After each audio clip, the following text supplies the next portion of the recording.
Good evening and thanks for joining us. I'm BrennaRose. For many, this long weekend is one last break before it's back to their regular routine. But others are in full preparation mode getting ready for school.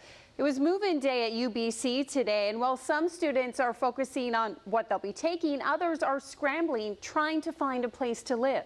Tina Lovegreen has our top story.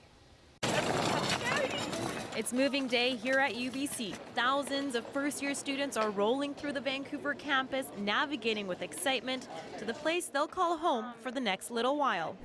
So just keep going. First-year engineering student Alina Fomichova is here from Kitchener-Waterloo. It's smaller than I expected, but it's so cool. She's one of 4,600 first-year UBC students that is guaranteed housing on campus.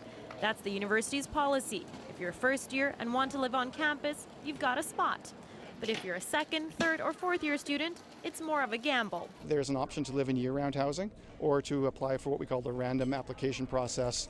A little bit like a lottery for upper-year students. They apply and they're randomly selected. A number of students are actually selected and receive housing, and others are on a wait list. That wait list is 5,500 names long. Third-year UBC student Dario Goracian didn't win the lottery and is on that wait list. And for the past 2 months, he's been looking for an affordable place to rent off campus. But every time he found a place, he was either outbid or too late. I looked about 12 to 14 places, and each time I go, it gets kind of worse and worse because it gets more disheartening. I get more anxious because, I just want a place to live. UBC says it has more on-campus housing than any university in Canada, and it says it's adding more. We have a plan to increase the number of beds on campus.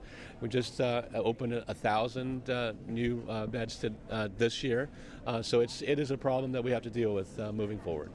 The shortage of housing is of course not unique to UBC, and with a vacancy rate of 0.6% in Vancouver, thousands of students are looking to find an affordable place to live.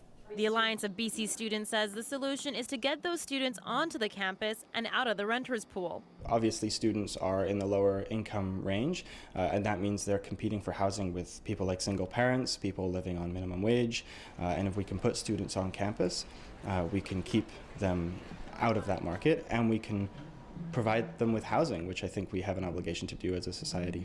While others work on a solution for those starting school next week, the housing hunt continues.